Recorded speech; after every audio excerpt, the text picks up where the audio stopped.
Always, sir. Right. Okay. So let's start. Sir, can we wait a second, sir? Yeah, yeah. Sir, can you explain FC once again? Okay, sure. So I'm seeing around 20 participants. Okay, most of them are BTech. Okay, There are 32 students, that's why. all right. Okay, right. So you wanted me to explain the flicker corner, right? Flicker noise corner frequency. Yes, sir. Yeah. So basically the uh, noise of a MOSFET. So there are three different components. I talked about two in the morning session. So one is this drain noise, which is thermal in nature, or rather it's white in its power spectral density. And the other one is the flicker noise, which has the 1 over f type of response, right? So here, this is your, okay, let me just, someone had a question. Okay, right. So here, this is your thermal noise, or rather this is your drain noise, okay, 4 kT gamma GM. So x-axis is F, so maybe I didn't put it properly. Okay, this is the frequency axis, and this is your power spectral density. Okay, now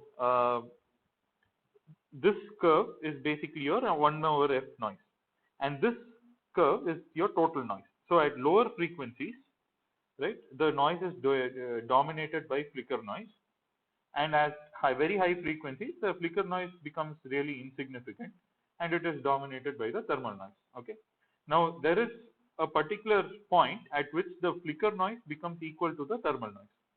So all I have done is I have equated the thermal noise, and this is the flicker noise multiplied by the GM squared. The reason why we do multiplied by GM squared is the transistor. So what exactly we are doing here is basically, if you do a short circuit for the at the drain, what is the IN squared flowing here is what we are plotting in this particular graph. Okay. Now this IN Sir, squared can is you going. start the recording? I have already started the recording. Okay, I'm not recording in Zoom. I'm recording in my other thing.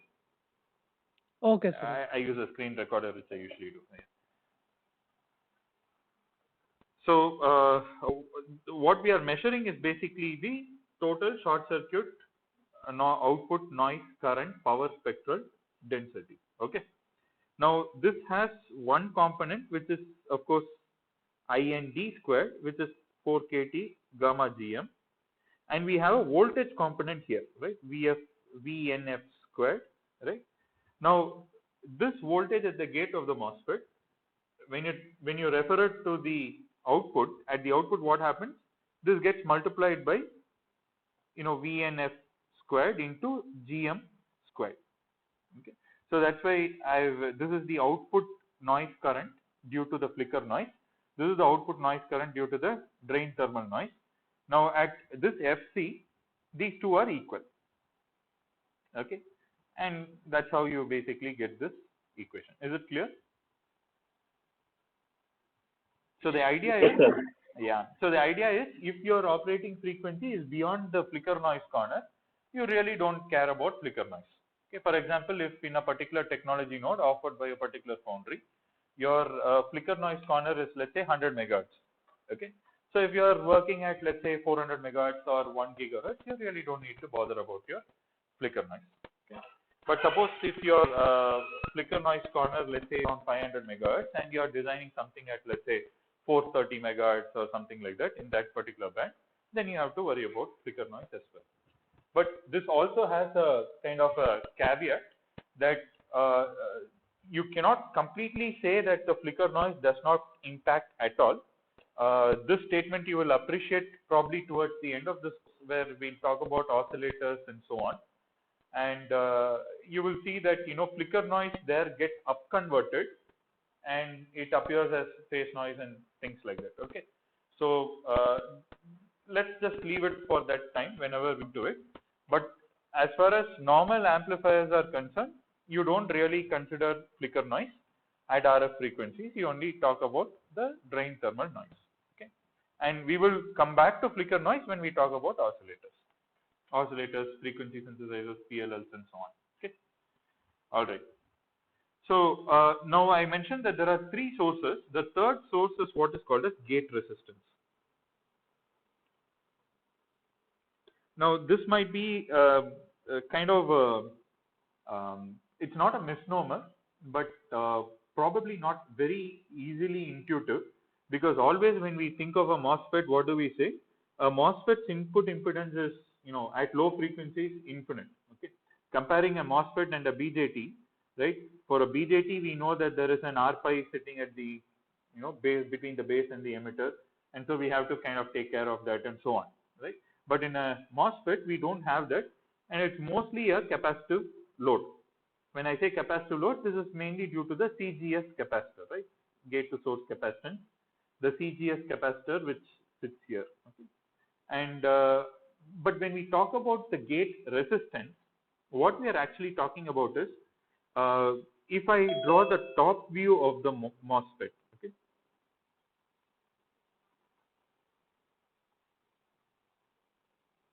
the top view of the MOSFET will look, something like this. Okay. Now, just to give you a perspective, let me also draw the perspective view. Okay, my diagrams are not so great, but I'll just give an attempt. Okay.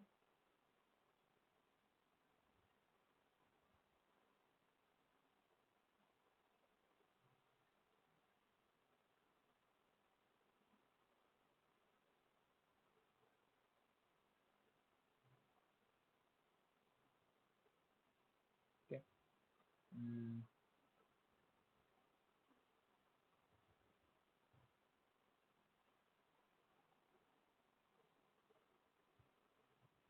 All right. So, this is your P minus substrate, N plus, this is, let's say, your source, let's say this is your diffusion, drain, and let me say this is your, probably I should kind of, yeah. So this is your gate oxide, right, and the gate material on top. Okay. So if I make that distinction, okay, you have the oxide and the gate. All right. Now, if you see from the top view, which is what you will see when you are doing layout, okay, when you are doing chip layout, this is the top view that you will see. So this is the source, this is the drain, and this is the gate. Okay. So when we talk about the gate length, this is the dimension that we are talking about, right? This is the length, and this is basically the width of the device. All right, the W and the L of the transistor. This is the width, this is the length. Okay. Now, so here, if you look at the top dimension, this is basically your L, this is basically your W. All right. Now, what happens is, if you look at this gate material, so this is, as I said, made of either polycrystalline silicon or metal. Now they say high K metal gates and so on. So there's a lot of advancement in technology. So let's say some material. Okay. So any material in this world will have some resistance. Okay.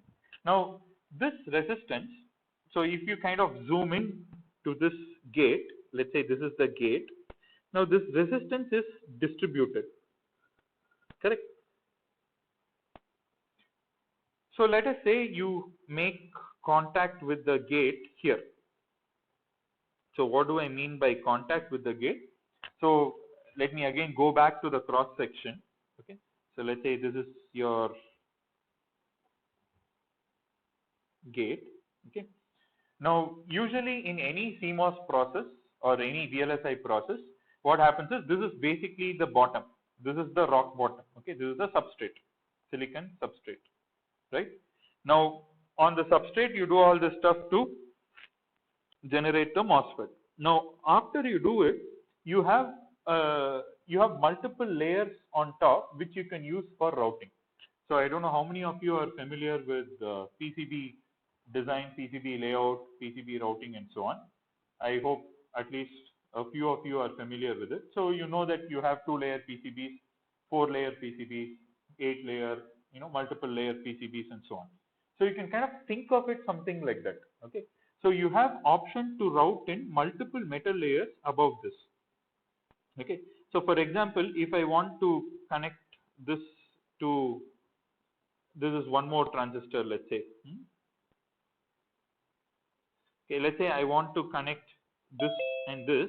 What I need to do is I need to go from here, put a what is called as a contact, and go to metal 1. Okay, and draw metal 1 here. Let me say metal layer 1, and then again put another contact and then come down here. So you have metal layer, contact, this is your diffusion, contact, you go to metal layer and then come.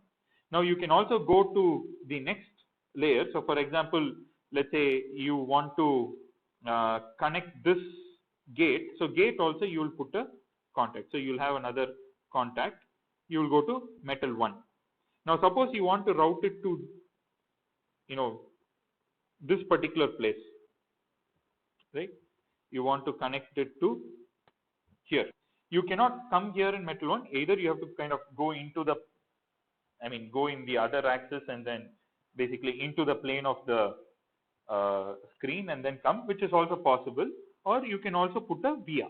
This is called as a via, and then you go to metal 2, metal layer 2, and then you can come here, okay, and then you can put 2 vias and then come down. So you'll have metal 1, this is via 1, this is contact, and then you come here. Okay, so this is how metal connection, this is how interconnections are done on chip. In fact, like if you take a typical digital IC process, a digital IC might have like something like 9 layers, 10 layers, up to 11, 12 layers, and so on of metals. Okay, typically what is offered for us in academia for our research tapeouts is in the UMC 65 nanometer technology node, we have up to 8 metal layers. Okay, so you have like 8 metal layers which you can use for all your interconnections. All right. So now this is basically your contact. So contact means it is more like a type of a via which goes from your gate level to the metal 1 layer, so that you can make interconnections. All right. Now what happens is this particular gate has a certain distributed kind of network. So let us say each of it is RG, RG, RG, RG. Okay. Now what is the total resistance? You can always say, okay, this is RG1, RG2, 3, 4, and up to RGN. Now what will you say is the total resistance? You say the total resistance is RG1 plus RG2 plus RG3 all the way up to RGN. But then what happens is, just pay attention to this. Usually students slightly struggle to understand this concept, but just pay attention. Now this is, let's say, drain, and this is, let's say, source. Okay. Now this transistor can be kind of decomposed. Okay. This, let's say, big transistor, let me say its width is 10 micrometer, W is 10 micrometer, right?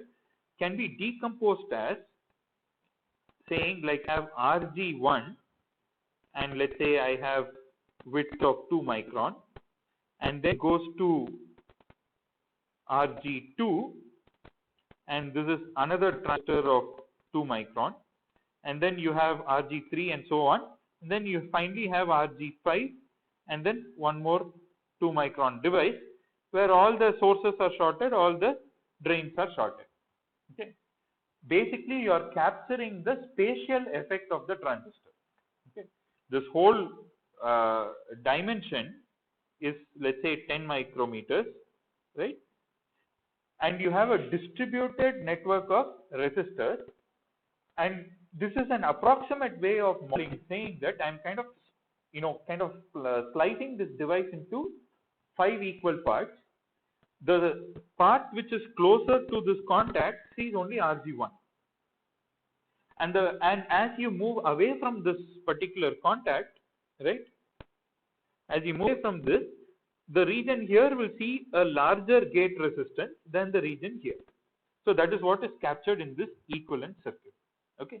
So now the question is, what is the actual gate resistance with which you should model this transistor? Okay. So we know that whenever you have a real part, you will always have noise associated with it. So what is that R that we need to consider to model the noise of this gate?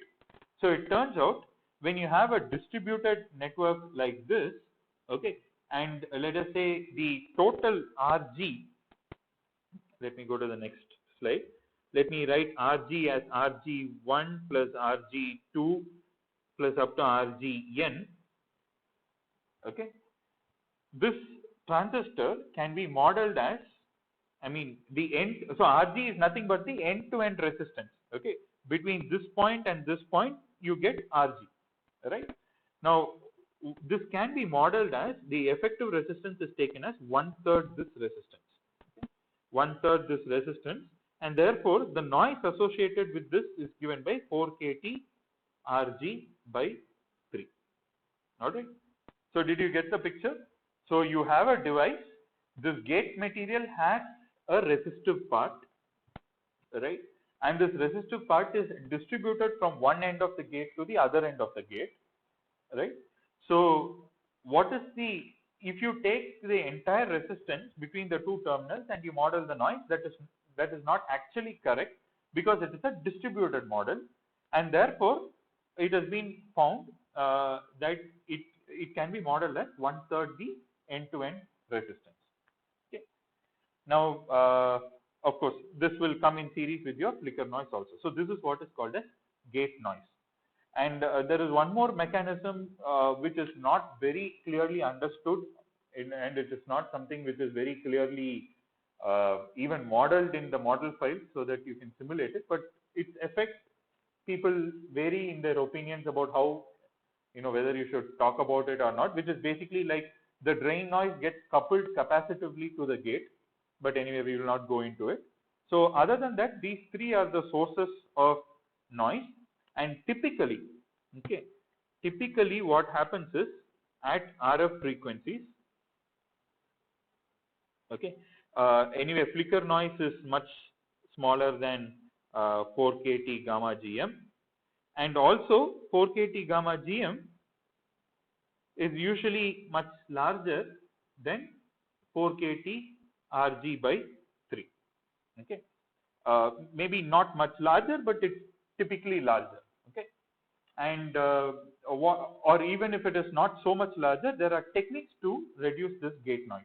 So how can you reduce this gate noise? So let me again go back to the device. There is a concept of MOSFET device fingering. Okay, so what it means is this. Okay, so let's say the same 10 micron device, let's say the width is 10 micrometer. I'm going to split it as two devices. Okay, it is going to, the way I'm going to implement them is as two devices, 5 micrometer and 5 micrometer. And what I will do is, I will short both the gates. I will connect, both the sources, and I'll connect both the drains. Okay, so this device can be implemented as a 5 micron device and a two 5 micron devices. Okay, where the gates are shorted, right, and let's say the drains are shorted and the sources are shorted. Okay. Now then people thought, now that two drains are shorted, why can't we overlap them? So what this device happened was, you put one gate, let's say this is source 1, let's say this is source 1 drain 1, this is source 2 drain 2. Okay, this is gate 1, let's say gate 1 gate 2. So this is drain 1. Now in the same thing you put gate 2, so that this drain and this drain are overlapping. Okay, anyway you wanted to connect two drains, so why not just overlap them, is the idea. Okay, and that is what people have done, and this is what is called as a fingered device. Okay, So here the number of fingers is 2. Okay, basically you have kind of overlapped two devices, and this is called two finger. This has number of fingers 2, and finger width is basically 5 micron. So the effective total width is 10 micrometer. Okay, now you can also go for number of fingers of 3, 4, 5, and so on. Usually every foundry will limit that maximum number of fingers you can use. I think that maximum number is probably 30 or 40, something like that. Okay, it differs from foundry to foundry. All right. Now by doing this, what have you done? You have reduced the effective RG here. Okay. Now the gate RG1 here, if let's say this is RG between the two terminal points, now here RG becomes RG by 2, correct? And RG2 also becomes RG by 2. Okay. Now not only that, you are going to short both devices, right? And so it is now basically RG by 2 in parallel with RG by 2, so it becomes RG by 4. Right? So the effective RG prime is nothing but RG by 4. Okay. So using fingered devices drastically will reduce your total gate resistance. Okay, and there is also one more thing that people do. Usually there is what is called as some RF transistors, which many foundries offer, where you will have the option of connecting the gates on both sides. Okay, so what happens is the contact is not only on one side. Now the contact can come, let me use a different color. You can also have one more contact. Let's say this is contact 2.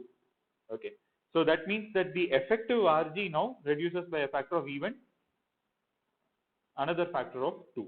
Okay, so all these different techniques are usually done, especially when you are designing low noise amplifiers, so that you reduce the effective gate resistance and make sure that the contribution of noise due to your gate resistance has been made much smaller than the contribution by your drain noise. Okay, so usually these types of things are done to achieve this inequality. Okay, so this inequality by using fingers and double side gate contacts. Okay, so by doing that you can reduce RG, effective RG, and that will definitely reduce the noise. Okay, all right. So now let us move to how do you any doubts, any questions so far?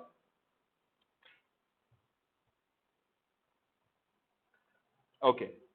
So now let us move to the next topic, which is basically called as a representation of noise. Now this is something some of you would have already studied in your undergrad. So let's say you have one amplifier A1, and let's say you have amplifier A2. Okay. Now the noise of a circuit, one way to implement or understand or represent noise is to say that noise gets added at the output. Okay. In other words, let's say this is V in and this is V out, and let's say this is Vn. Okay. So the idea is V out is equal to A1 times V in plus, let me just call it Vn out. Vn out. Okay. So typically what happens is this will Vn out is a kind of a representation. I mean, usually you talk about Vn out squared, right? This is Vn out is the RMS noise voltage.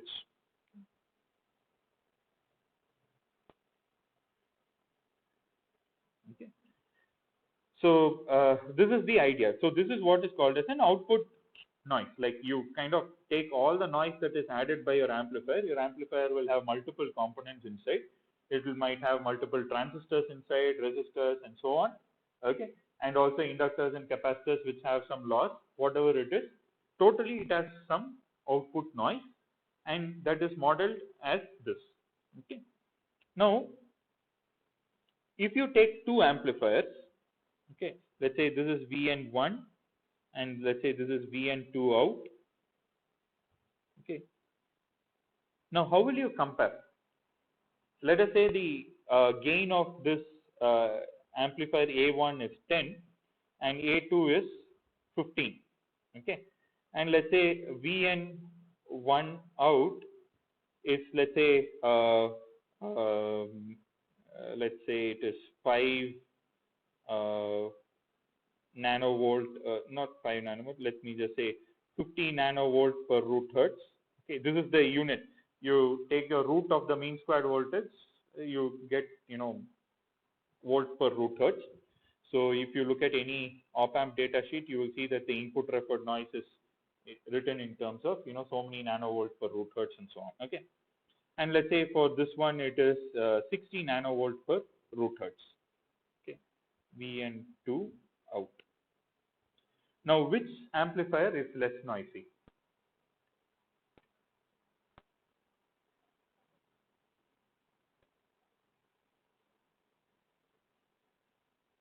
Come on, guys, make a guess. Is A1 more noisy or A2 more noisy? Which is more noisy? Which is less Second noisy? one maybe. Second one is what? Less noisy or more noisy? More noisy. Okay, how do you do that? Because the RMS VN2 noise out voltage seems is- to be 16 nanovolt, right? It apparently looks more noise. Okay. Yes. Now let us think of SNR. Okay.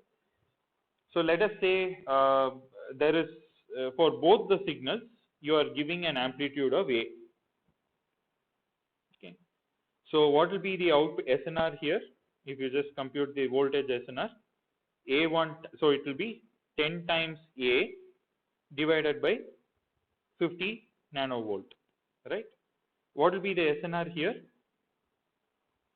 15 times A divided by 60 nanovolt. Okay. Now you tell me which is more noisy and which is less noisy.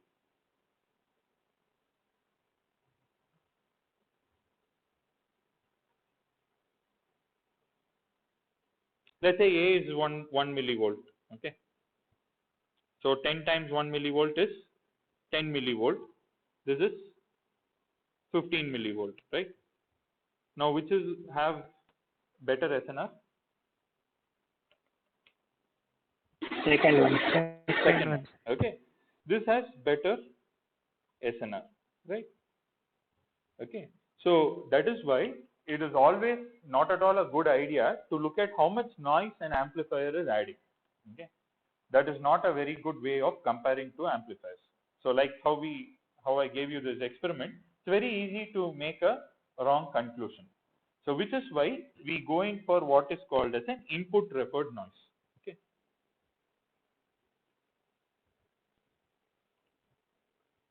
The premise is that the gain of the amplifier also figures in when you want to talk about whether an amplifier is more noisy or less noisy. Okay. So input referred noise, this is a very simple thing that I gave you. So you can refer, let's say you take a 2-port network. Okay. Let's say this is a noisy network, or let's say this is a noisy circuit. Okay. Now this can be represented as a noiseless circuit with an input referred noise. So in this case, if you say what is the input referred noise, VN in, what will this be? 5 nanovolt per root hertz, right? And here what will be VN in? 60 by 15 is what?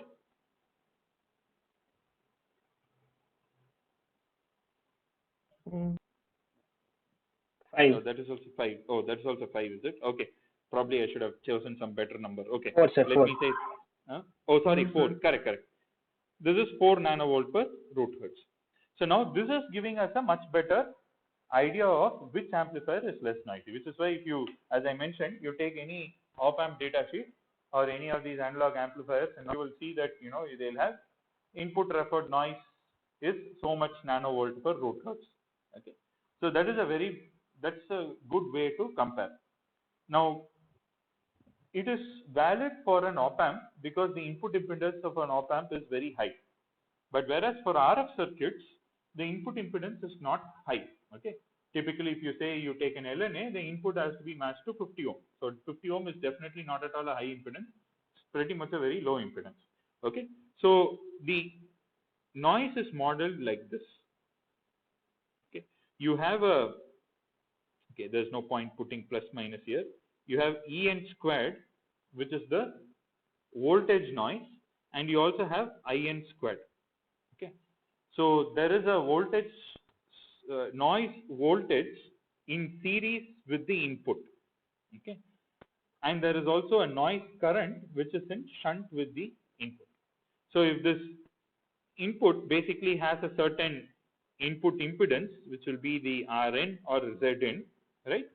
Both of these components will contribute to the, I mean, the actual noise, the total output noise is modeled as a input referred noise voltage squared as well as the input referred noise current squared. We will do this quite a bit in our calculations.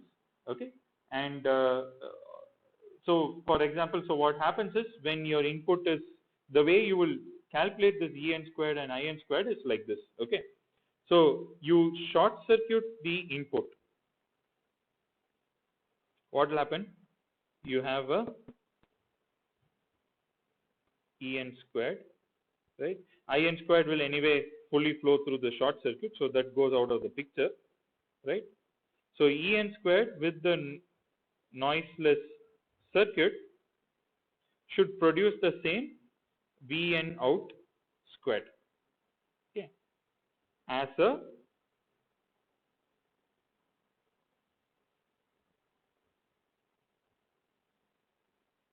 noisy circuit which is short circuited. Okay, same way if you open circuit the, or rather it should be equal to this one. Okay, the total Vn out squared of this noisy circuit. Okay, so this and this should be equal. Now when you open circuit the input for your model, okay, what do you get? The noise voltage really doesn't come into the picture. You have only In squared, and that is going into your noiseless ideal circuit, and it is going to generate some Vn out squared. Now again, what you will do, you will equate this to your actual output noise. Okay, and that is the way you will kind of back calculate and then figure out what is your In squared. So we will do some examples. There is also a couple of examples in the textbook, so please do refer to that.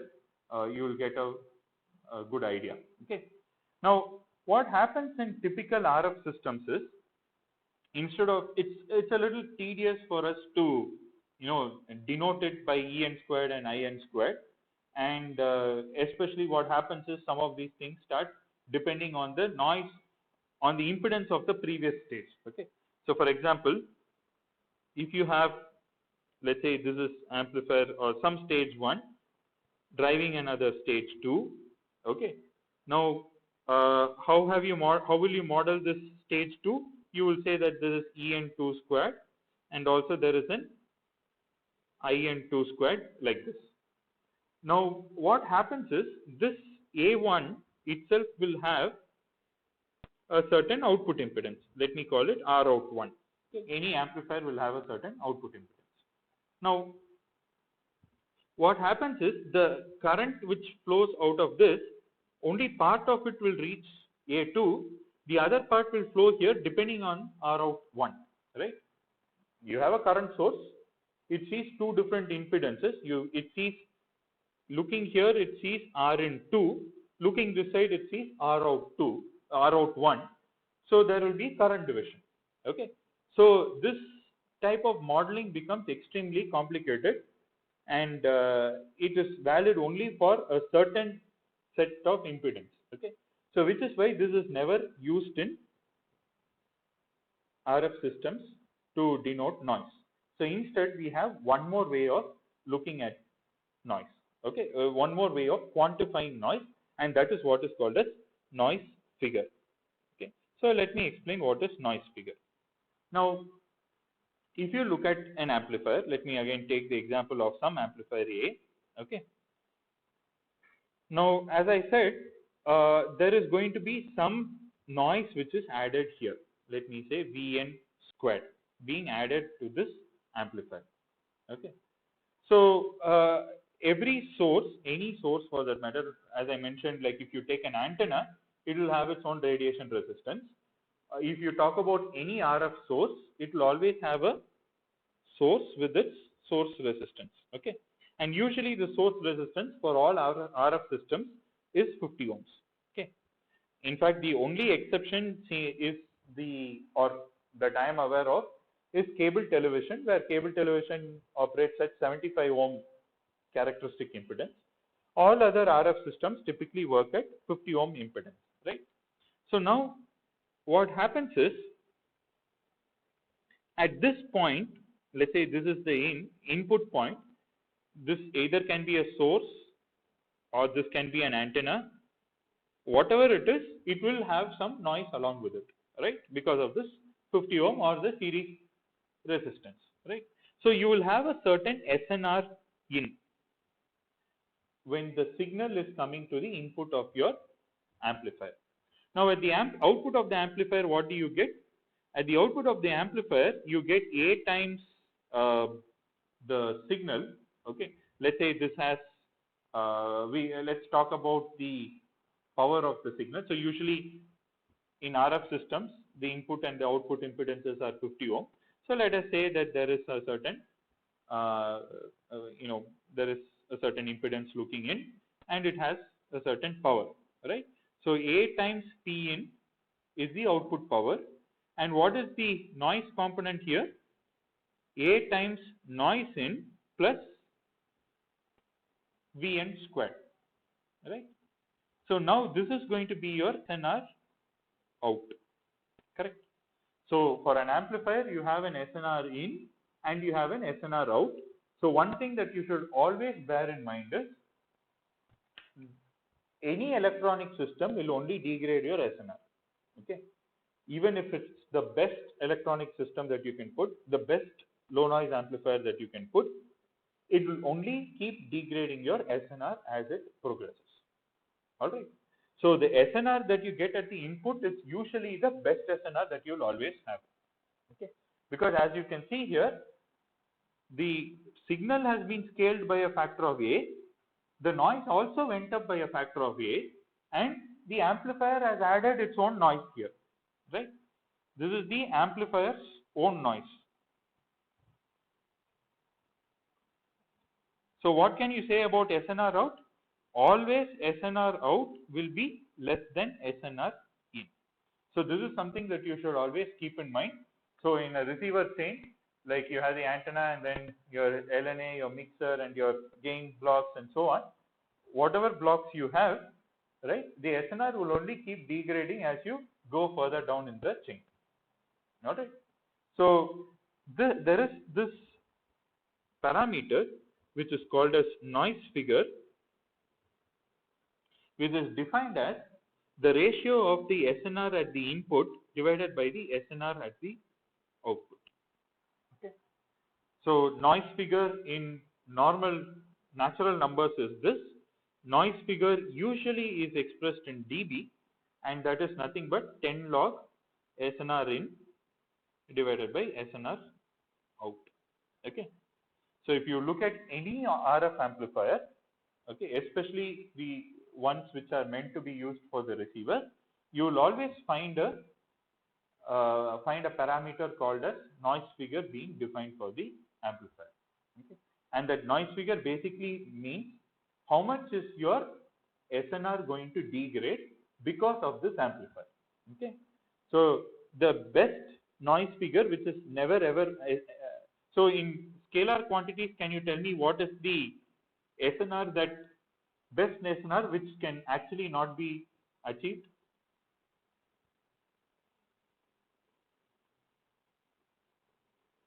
Or rather, let me rephrase the question. What is the lower bound for noise figure? Noise figure will be always greater than what? Not in dB. Huh?